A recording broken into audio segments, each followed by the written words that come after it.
Yom, bangun Yom. Kenapa, Be? Ayo beres-beres, kita pulang sekarang. Pulang? Orang belum sembuh masih sakit gini disuruh pulang. Ngadi-ngadi nih. Bukan gitu Yom, Babe baca di sosmed kalau BPJS Kesehatan itu cuma nanggung berobat 3 hari doang. Abis itu pasti dipulangin. Nah kalau kita mau nambah, kita mesti bayar sendiri. Nah Babe kan gak punya duit Yom. Yaudah mending kita beres-beres sekarang yuk. Nggak gitu, Kak. Itu hoax. Jadi lama rawat pasien BPJS Kesehatan itu tidak dibatasi hari, namun berdasarkan indikasi medis dan jika kondisi pasien itu sudah stabil atau terkendali. Nah, jadi jika memang Dek Yoma masih membutuhkan perawatan, itu tidak akan dipaksakan pulang.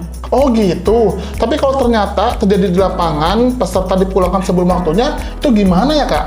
Nah, jika ada kejadian seperti itu, dapat langsung melapor ke petugas BPJS 1 di rumah sakit atau dapat menghubungi care center BPJS Kesehatan di nomor 165. Oh gitu ya. Yaudah Yom, kalau gitu Babe mau jemput Nyak dulu, biar kita bisa nginep seminggu. Eh?